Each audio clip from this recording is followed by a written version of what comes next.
Assalamualaikum warahmatullahi wabarakatuh.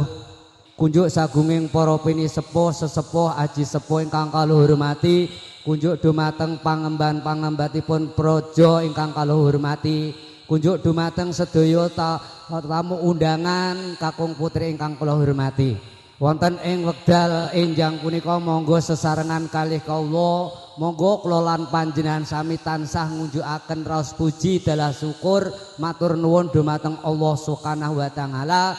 Kanthi kaludhangan enjang punika sedaya ingkang rawuh tansah pinaringan nikmat saking ngarsa Allah, pun paringi nikmat inggih punika panjang umur Allahumma, dipun paringi nikmat kawilujengan, kesehatan, kesarasan, boten wonten rubida punapa-punapa sehingga kula lan panjenengan sami saged nuhuni ingkang dados undanganipun inggih punika Mbah Sarsana sak keluarga dalah Mbah Harjo Rakim sak keluarga.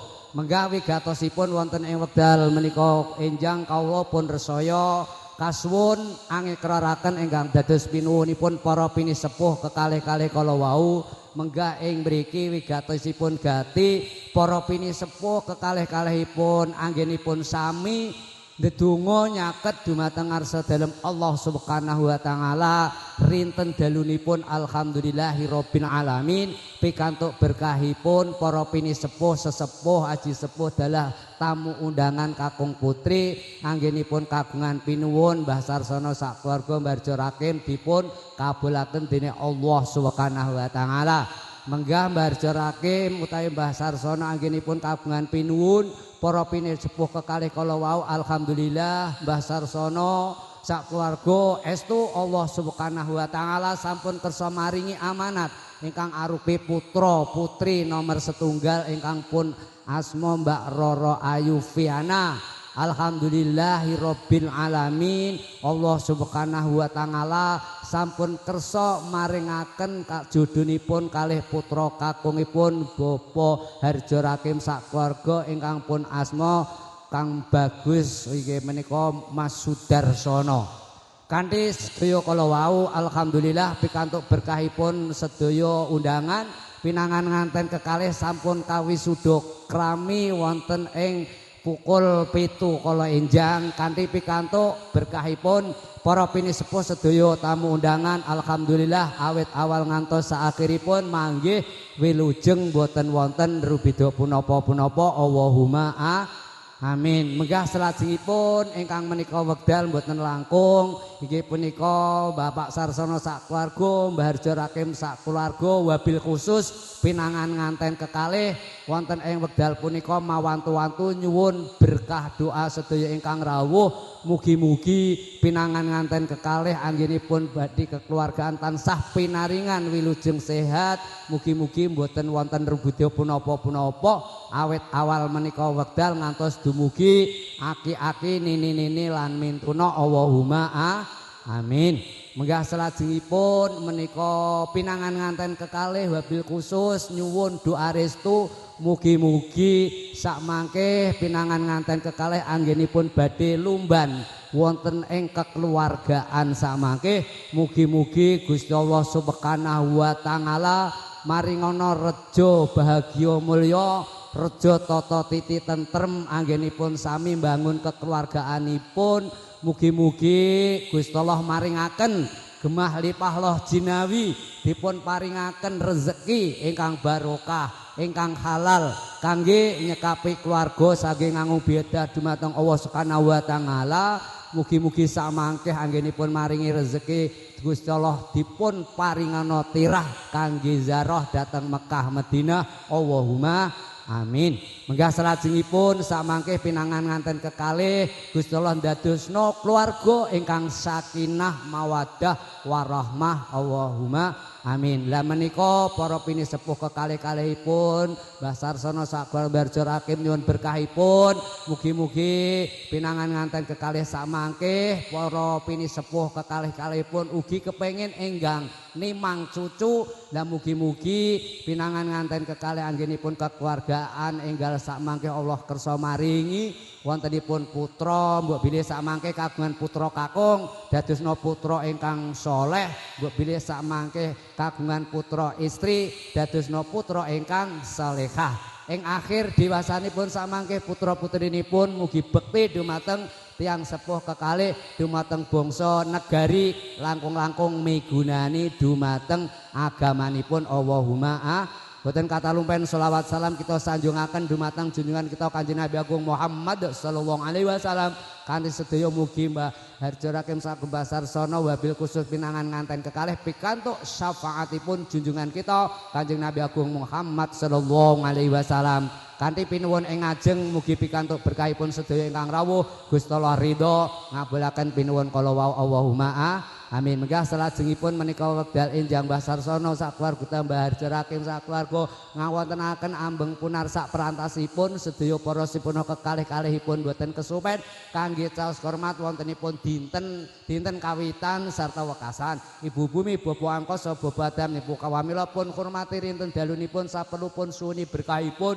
anggenipun kagungan pinuwun para pinisepuh kekalih-kalihipun khususipun pinangan nganten kekalih mugi dipun kabulaken sedaya pinuwun pun Allahumma ingkang sedaya anggen ngawontenaken ambeng punar sak perantosipun kangge caos hormatun kita Kanjeng Nabi Agung Muhammad sallallahu alaihi wasallam semaringaken syafaatipun dumateng para pines kali-kalipun dalam pinangan nganten anggenipun kagungan hajat mugi dipun ijabahipun kabulaken pinuwunipun ambeng punar sak perantosipun kangge caos hormat ingkang mengku lan ingkang jagi dalemipun Mbah Sarsono sagota Mbah Harjo Rakim wonten ing lebet griya njawinipun griya sak lebetipun karasa njawinipun karasa kangge caos hormat cikal bakal akal bakalipun dusun Kadus Brojo Dukuh Kedung Ploso mugi dipun hormati perlu nyuwun berkahipun anggenipun nyuwun para pinis kalitan Allah kabulaken pinuwunipun ambeng sak prantosipun kangge caos hormat sederekipun sepuh pinangan nganten kekalih sareng sawat tunggil pertapan sanes pangginan kakang kawadi ari-ari pun hormati sapuluh kersa berkahi pinuwunipun para pinis sepuh kekalih-kalihipun wabil khusus pinangan nganten kekalih anggenipun nyuwun Allah kabulna pinuwunipun ambeng sak prantosipun kangge caos hormat inggih punika Ibu Pengerias pinangan nganten kekalih wilujeng ingkang rias wilujeng ingkang dipun rias wilujeng awit sak menika dumugi sak akhir-akhiripun kang punar sak prantosipun kangge caos hormat sedaya undangan kakung putri manggih wilujeng sak lampah sak kunduripun kang setunggal aturan ambeng sak prantosipun sedaya kangge nesekaken dinten 7 Pekenan gangsal taun 8 sasi 12 asalo paseksenan ing dinten Sabtu Wage Sabtu Wage nggih. Lah menika saderengipun sareng-sareng tadah amin Mbah Sarsono sak keluarga dalam Mbah Harjo Rakim sak keluarga wabil khusus pinangan nganten kekalih nyuwun berkah doa para pinisepuh sedaya undangan kakung putri mugi-mugi sedaya pinuwunipun ijabah lan menika monggo kita berkahi sareng-sareng kula kanthi waosan umul Al-Qur'anul Karim doa surah Al-Fatihah sareng-sareng mugi-mugi kanthi doa suratul Fatihah samangke andadosaken pinuwunipun kasebate ngajeng Gusti Allah pun ridho kabulaken pinuwun kala wau Allahumma Summalah dunia wa ala kulli niyatin sholihah fi ridho lillahi ta'ala wa fi syafaati Rasulillah Muhammad sallallahu alaihi wasallam sayyidina lahum al-Fatihah. A'udzu billahi minasy syaithanir rajim. Bismillahirrahmanirrahim. Alhamdulillahi rabbil alamin. Arrahmanir rahim. Maliki yaumiddin. Iyyaka na'budu wa iyyaka nasta'in. Ihdinas siratal mustaqim. Siratal ladzina an'amta 'alaihim ghairil maghdubi 'alaihim waladdallin. Rabbighfirli wa liwalidayya wa li jami'il muslimina amin ya rabbal alamin. Shadaqallahul azim. A'udzu billahi minasyaitonir rajim. Bismillahirrahmanirrahim. Allahumma shalli wa sallim ala sayidina Muhammad wa ala ali sayidina Muhammad sayyidi wal awwali wal akhiri wa sallim wa radhiyallahu tabarak ta'ala rasulillahi ajma'in.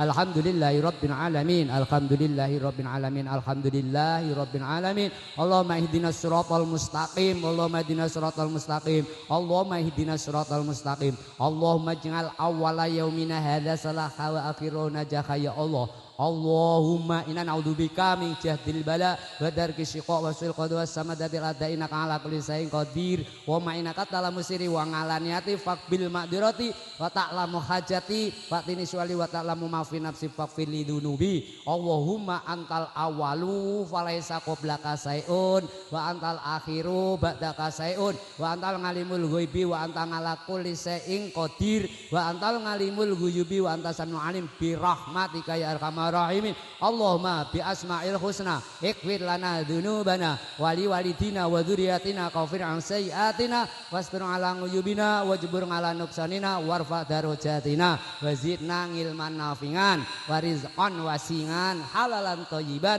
wa amalan salihan wa nawir qulubana wa yasir umurona wa saqi ajra daima hayatina ila khairi qaribna ngani syari'a ba'idna wal qurba rujauna akhiranil namuna balik maqasidana waqtika wa ijana walhamdulillahina alladzi hadana salli wa salim ala toha khalilir rahman wa ala alihi wa sahbihi ila akhiri zaman ya Allah Rabbana hab lana min azwajina wa dzurriyyatina qurrata a'yun waj'alna lil muttaqina imama Allahumma Rabbana ya Allah Rabbi habli minas solihin Rabbi habli minas solihin Rabbi habli minas solihin waj'alnahum auladahum waj'alnahum min ahli dhuhir waj'alnahum min ahli dzikri waj'alnahum min ahli bitasbiki wa tahlili waj'alnahum min ahli biqiraatil qur'anil azim ya Allah waj'alni min ahli ilmi waj'alni min ahli fi taqarrubi lillahi ta'ala waj'alni min ahli fi taubati lillahi ta'ala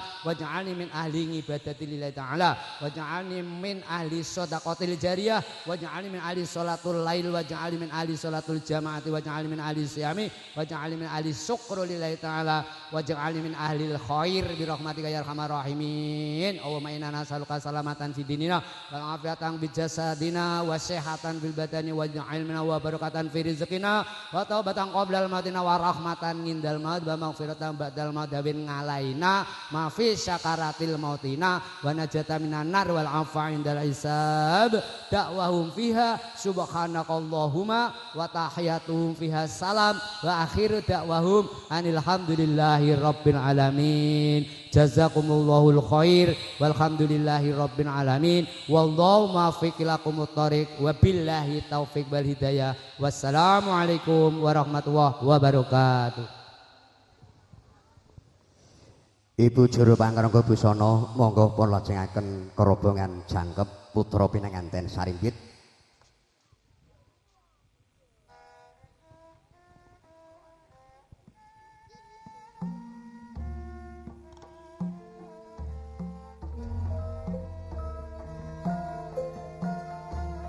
sinembodo sinengkake raja sadina ya ratu sahari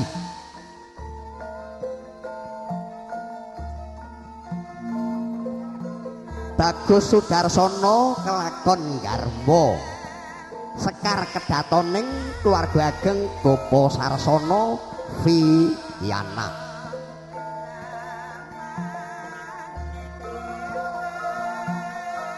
panjenenganipun Bapa Sarsana miyat saking Palenggan lenggah pun sak tengahipun putra kekalih nedya nimbang bobot bibit lan bebete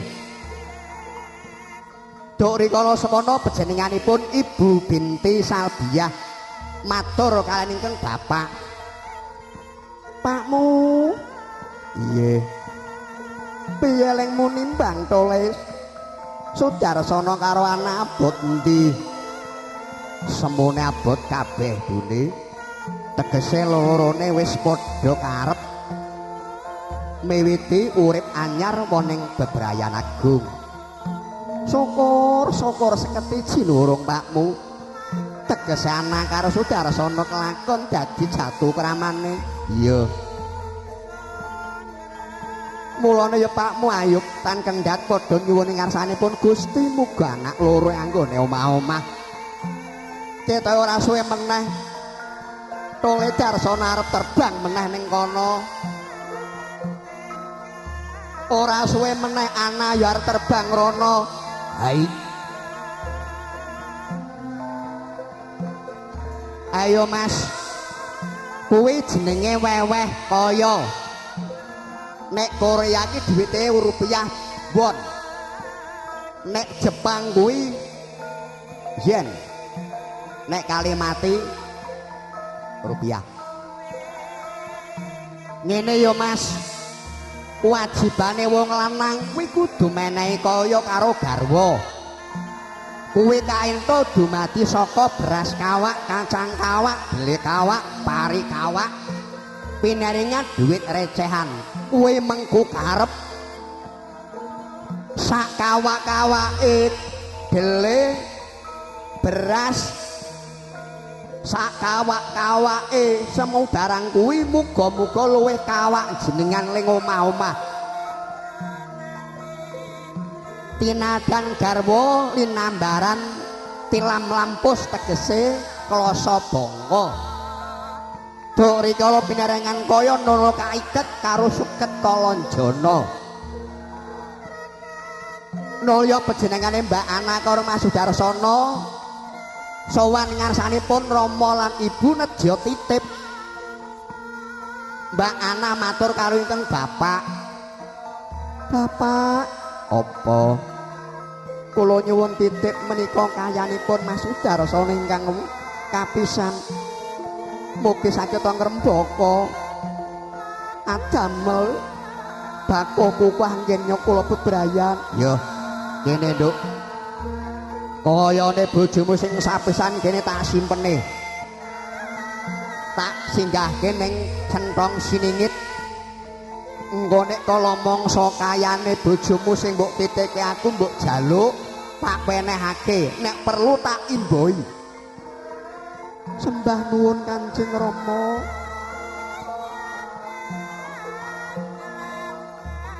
Kelajenganipun panjenengane Mas Sudarsana karo kalih Mbak Ana nindake wajib dahar walimah. Tegesipun dahar boga sing wis pinaringan donga dening tiyang sepuh panjenenganipun Bapak Sunardi Ngayun. Yo Mas, wong loro bebasan sing guyub rukun. Wong omah-omah iki membane kaya dulang-dulangan kuwi Mas. Paling kula karo panjenengan wong loro, wong omah-omah kuwi aja golek bener dhewe. Ning rumangsa bisa. Ning kudu iso ngrumangsani aja rumangsa bisa. Enak ya karo masakane bojo, ora enak ya karo masakane bojo. Kuwi membane dulangan. Bunga susah nyawiji dadi siji. Mukti siji ya mukti kabeh. Mulya siji ya mulya kabeh. Membane dulangan. Terus pinaringan ujukan ujuting banyu bening. Banyu wis ngarani bening iku resik. Nek jaman mbah-mbah dhisik ngombe ngono kuwi banyu degan. Ning saiki cukup banyu bening sing wis pinaringan donga tiyang sepuh. Entekno Mas. Ketok ngelakmen to kowe Mas Dar. Ya kaya ngono kuwi sing guyub rukun nyawiji dadi siji. Mila mboten aneh.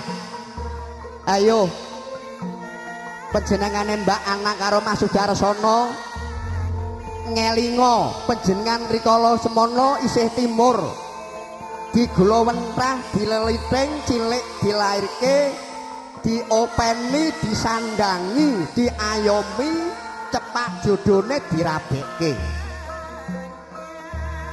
sowan marang Rama Ibu nyuwun donga pangestu. Ayo sifat kandel ujute duwung Kyai Slamet dilolos. Ora samestine jenengan sowan bapak ibu nggawa pusaka ora kepareng.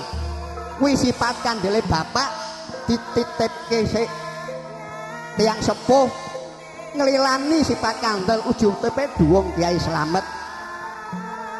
Ayo Mas Darsana Mbak Ana sowan bapak ibu. Kula meling karo jenengan yo Mas, iki bapak matur ning aku sing kon ngomong.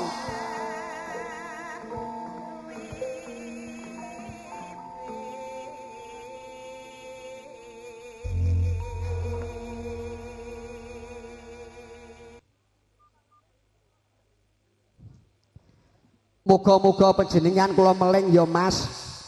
Wong omah mau ki sandangane ning 5 Mas Darsono Mbak Ana. Siji piye carane ngomah ora kekurangan sandang. Nomor loro piye carane ora kekurangan pangan. Sing katelu piye carane iso golek panggonan. Nomor 4 piye carane iso pakaryan tegese nyambut gawe. Nek jenengan wis diparingi murah sandang, murah pangan, murah panggonan, murah pakaryan, ayo golek kanggonan kanggo pasujutan tegese manembah ing ngarsanipun Gusti Allah. Nek jenengan Islam seneng tindak ning masjid musala kuwi panggonan pasujutan syukur ngarsanipun Gusti Allah. Aja terus lali marang Purwadaksina ngene iso ngono iso terus lali syukur ora kepareng ben uripe jenengan ora kesampar kesandung ketula-tula. Mula sawana bapak ibu bektiya karo guru telu ya Mas. Siji bapak ibu sing wis ngukir jiwa ragamu kuwi bektenono ora ngomongke bapak kene ora ngomongke bapak kidul kono.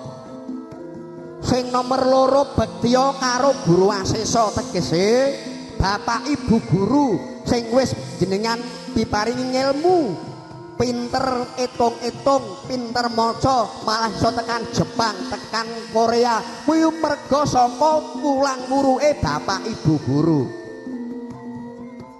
Nah sing siji iki Mas ben panjenengan ayem tentrem lahir batin selamat donya selamat akhirat nyedhako bektiya karo guru ngaji sing bakal ndunungke marang bebener. Nek panjenengan gelem bekti karo guru telu insyaallah urip panjenengan bawana jayeng palugon murah lingmu golek sandang gampang rezekimu lancar nyambut gawimu. Sing paling penting iki Mas Darsono jenengan bakal jadi kepala keluarga. Jenengan ayo Mas Darsono budidaya kejaba bekti karo bapak ibu tulung yo Mas panjenengan mulyakno panjenengan unggahno derajate 3 wanita. Siji mulyakno unggahno derajate ibu sing wis nglarike jenengan. Sing nomor loro mulyakno unggahno derajate ibu sing wis ngililani anake wedok panjenengan garwa. Sing nomor telu mulyakno unggahno derajate Mbak Ana sing wis gelem bopek bojo. Nek jenengan gelem mulyake derajate wong telu wedok iki Mas insyaallah dongane sedulur akeh iki bakal uripmu mulya. Kuncine ning kono kuwi. Mula-mula meling kuwi eneng janur kuning melengkung Mas. Dina iki Mas Darsono karo Mbak Ana hai wis ilang sesebutan Joko lan Prawan mergo eneng janur kuning melengkung tegese jenengan wis dadi nganten. Kuwi membane janur kuning melengkung. Terus kuwi eneng jantung Mas. Jangkaning menungsa kuwi tumulung ing pangawiyanipun Gusti. Mula tansah eling sujuta syukur karo Gusti Allah. Aja kaya kancaku karepe dhewe lelungan. Terus kuwi eneng opak Mas.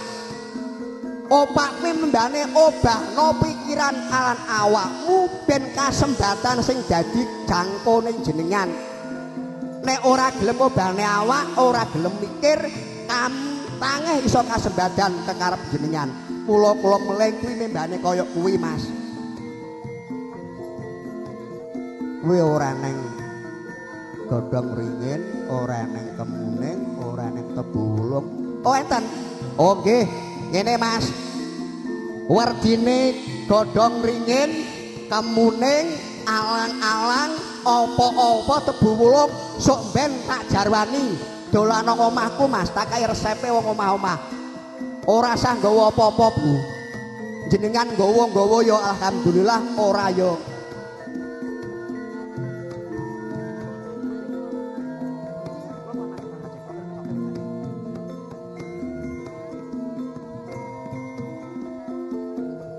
Nggih.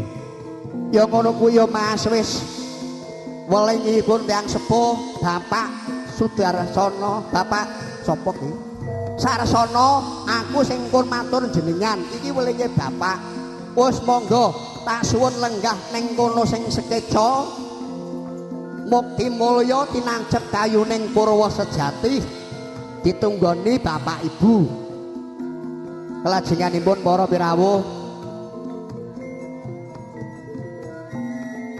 potret keluarga monggo Mbak Ida Sekar Melati foto keluarga pun lajengaken nyumanggaken kacang fotografer monggo keluarga saking Mbah Harjo Rakim keluarga saking Bapak Sudarsono piyambak mangke-mangke lir gumanti foto tinata ngapunten nggih Mbah Harjo Rakim somben kula mboten saged sowan teng griyane jenengan wong nganteni diboyong mrana ngapunten nggih Mbah ora iso sowan rono wong ora dikon.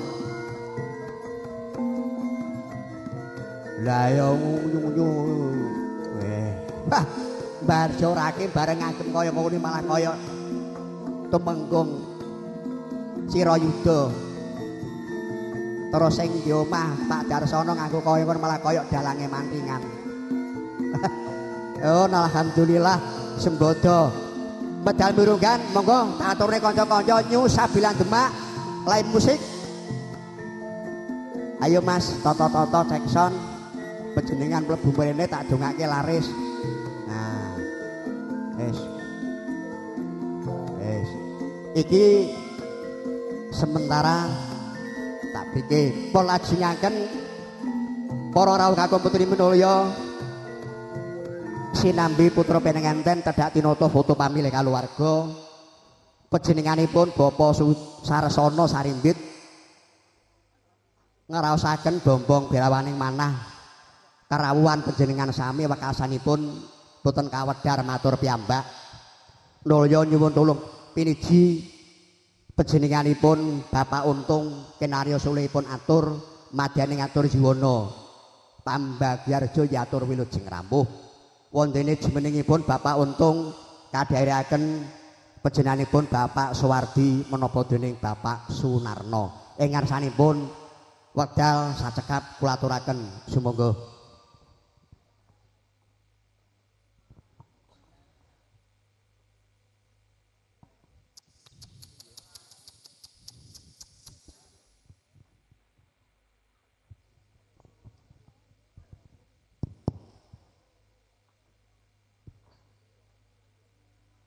Bismillahirrahmanirrahim. Assalamualaikum warahmatullahi wabarakatuh. Alhamdulillah Alhamdulillahirabbil alamin. Wassalatu wassalamu asrofil anbiya'i wal mursalin wa ala alihi washabihi ajma'in. La haula wala quwata illa billahil azim. Kunjuk dumateng pinesepuh sesepuh aji sepuh kasepuhan ingkang tansah kinurmatan. Kunjuk dumateng para kiai, para alim, ustad ustadah ingkang sampun semanding kitab suci ilahi ing ngembah ing kiblat ingkang kula takdimi lan kula hormati. Kunjuk dumateng pangemban pangbating praja Satria Negari Desa Kalimati ingkang kula hormati ugi. Kunjuk dumateng nggih menika keluarga ageng Bapak Harjo Rakim sak gotrah utawi sarombongan ingkang kula hormati ugi. Kunjuk dumateng tamu undangan samudayanipun ingkang kula hormati. Kunjuk dumateng nggih menika grup Qasidah Sabila saking Demak sarombongan ingkang ngurmati ugi. Kunjuk dumateng kadang muda taruna ingkang kula tresnani. No inggih sadereng matur ing mriki ngadeg wonten ing ngarsa ndika sami awit boten ngurangi trep silanipun kawula ngadeg teng mriki karena kula nampi aturipun nggih menika Bapak Sarsono sekalian Ibu Binti Salbiyah karena mboten saged nampi kerawan panjenengan sami awit bombong bagau bila manah menika badhe matur kandhek wonten ingkang jangga pramila kula kaprih matur nampi kerawan panjenengan sami sedaya. Murakane atur sumangga kula dherekaken muji syukur dumateng Allah Subhanahu wa taala kula lan panjenengan sami ing titi ari prasaja lenggang punika panjenengan sami saged ngarawi napa dados undanganipun inggih menika Bapak Sarsana sekalian Ibu kanthi sehat wilujeng mboten wonten alangan rubida punapa. Mboten kesopan selawat dan salam kita aturaken junjungan kita Rasulullah Muhammad sallallahu alaihi wasallam ingkang klendha syafaatipun wonten yaumul akhir amin Allahumma amin. Bapak Ibu ingkang hormati inggih menika sepindah Bapak Sarsana sekalian Ibu ngaturaken sugeng rawuh hamba bilih ngaturi papan saha panggenan kurang rujuk prana ing balih panjenengan sami sedaya. Bapak Sarsana sak keluarga nyuwun pangapunten ingkang tanpa upami.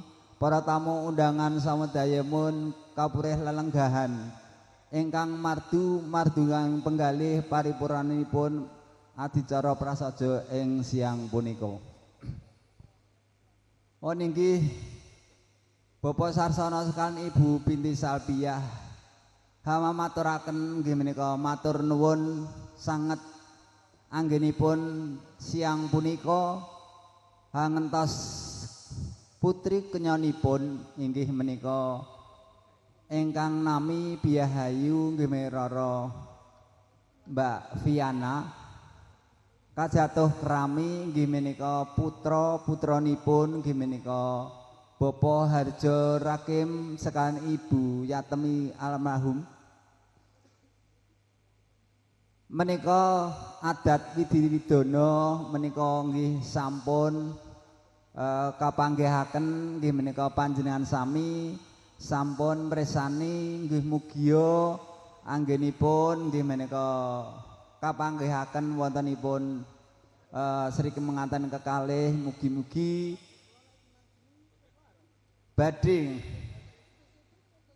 menjalani wontenipun nggih menika lomban wonten kalangan agung masyarakat mugi-mugi paringana keluarga ingkang sakinah mawaddah warahmah amin Allahumma amin.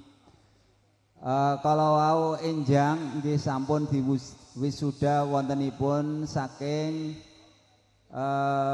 petugas KUA Juwangi sekitaripun jam 7 pramila sampun doa restu panjenengan sami piti sepo semadayanipun mboten wonten rubida punapa-punapa. Bapak Ibu ingkang ngurmati nggih menika klajengipun nggih menika Bapak Sarsana saklan Ibu ing wedal siang punika hangentos kenyonipun ingkang nami Rarayu Mbak Viana kala wau menika mboten saged mawi kiambak pramila dipun dukung para tetanggi sanak kadang mitran sedayanipun mboten wonten rubida punapa-punapa kanthi lancar mboten anten rubida punapa-punapa pramila amal kesanipun nggih menika para kadang mitran tangga tepalih mugi-mugi anggenipun mbantu kesaenanipun nggih menika Bapak Sarsana sak keluarga tansah Gusti Allah ngliruri napa ing dados kesaenipun Gusti Allah ingkang bales sak kathah-kathahipun. Bapak Ibu ingkang hormati inggih menika para leladi sampun ngaturaken unjukan dalah obor ampen sedaya wonten ngarsandika sami pramila monggo dipun lajengaken malih sedayanipun. Bapak Ibu yang hormati menika ingkang kula aturaken nggih menika nampi kerawan panjenengan sami sedaya utawi tamu undangan samadayanipun mbuh pilih kula matur nampi kerawan panjenengan sami anten kirang lepatipun kula nyuwun punten kula akhiri akhirus salam wassalamualaikum warahmatullahi wabarakatuh. Kula aturaken pramila mara malih monggo.